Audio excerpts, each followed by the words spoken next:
Hello there, lovely people. It's Alex from Nintendo Life here, and today we're reviewing for you WarioWare Move It on the Nintendo Switch. This review was originally written by the wonderful PJ O'Reilly and has been adapted for video by me. But anyway, that's more than enough waffling. Let's dive right into things.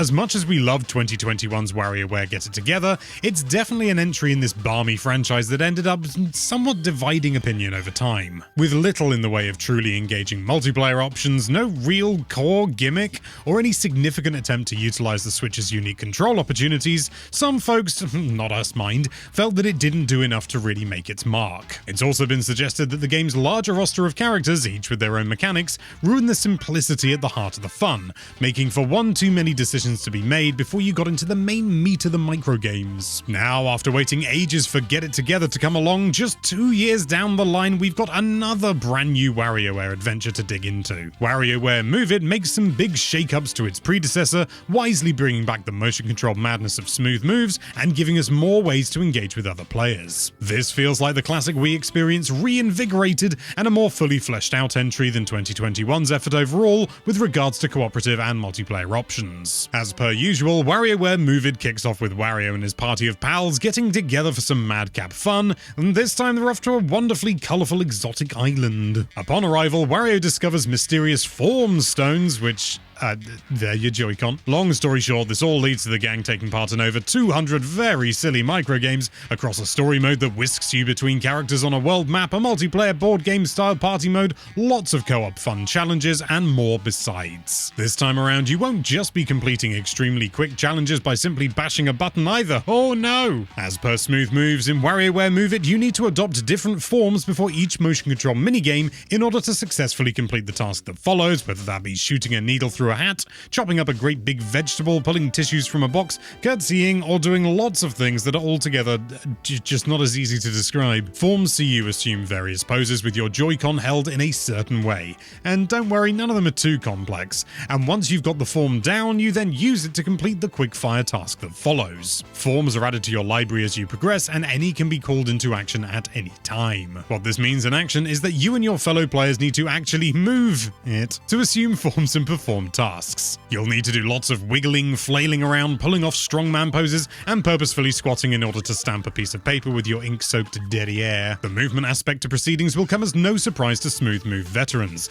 And yes, there are still a few of us out there, and it serves to give Move It a key hook. Something to set it apart and inject a little personality, something which, in hindsight, Get It Together may have been missing. In single-player story mode, WarioWare Move It is a hoot, with a campaign full of ridiculous challenges and some decent boss battles that up the ante and scope of the games for big confrontations. The microgames are as brilliantly bonkers as ever. We've got no idea how they come up with half of this stuff, and the incredibly over-serious ways in which each new form is introduced got a giggle from us almost every time. There's a lot of theatrical build-up is what we're saying before you shuffle your bum slightly to stamp a piece of paper or flap your arms like a bird to barrel down a gorge. You know, it's standard fare. Of course, all this moving around and being very silly works best with more people in tow, and one of WarioWare's biggest issues has always been that it's just not as much raucous fun when played alone. Luckily, with this in mind, you've also got a party mode which gives you a bunch of fun ways to jump into the action with pals, including a Mario Party-esque board game that sees up to 4 players work to complete microgames as they dodge dangers and other random spanners that the game throws in their works. Throw in Listen to the Doctor, the 2v2 Who's in Control mode, and a boxing survival game, and there are certainly plenty of ways to play this time around. 2 players can also indulge in any of the main games cooperatively, using separate Joy-Con to work through all the available microgames on offer. Further to this, once you've completed the campaign, you'll unlock a bunch of other modes to get stuck into, such as Copycat Mirror Game for 2 players,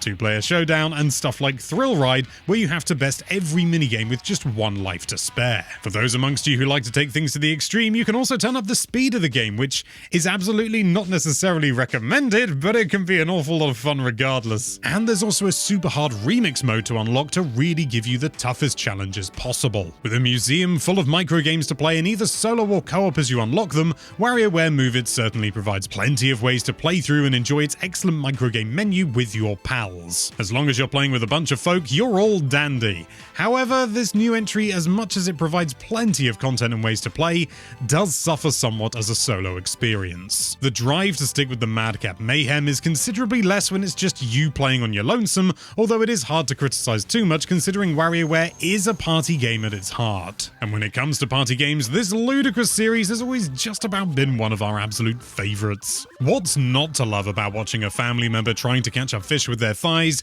having your gran hold Joy-Cons to her face and then stab her head around, or making Uncle Joe hold controllers in front and behind him like a beak in a tail? This is the stuff of classic family evenings spent laughing in front of a TV screen before, eventually, a large row breaks out. What more could you ask for? In terms of presentation and performance, WarioWare Move It is solid across the board, whether you're docked and playing with 4 players or just having a quick game in tabletop mode. The variety and silliness of the minigames is as strong as it's ever been, and the introduction of forms manages to add a new, sort of old layer to the mayhem without making things too complex. If you're in the mood for a very daft comedy-based party game to dig into with family and friends, the WarioWare franchise does the job every time, and WarioWare Move It is certainly a strong entry in the series. Yes, it's a bit less engaging on your own and there isn't really anything we haven't seen before, but we enjoy pecking for worms whilst holding a Joy-Con to our mouths, moving our arms like a choo-choo train and drawing pictures with our backsides so much it's really hard to focus on the negatives, to be honest. WarioWare Move It is another great entry in the long-running franchise that brings back the motion control mayhem whilst giving you plenty of ways to enjoy its loony fun with family and friends. There are lots of fun modes to dig into and unlock here, the microgames are as daft and colourful as ever, and as long as you can make peace with things not being quite as fun solo, it's really hard to knock the chaotically silly vibe of this most excellent party game.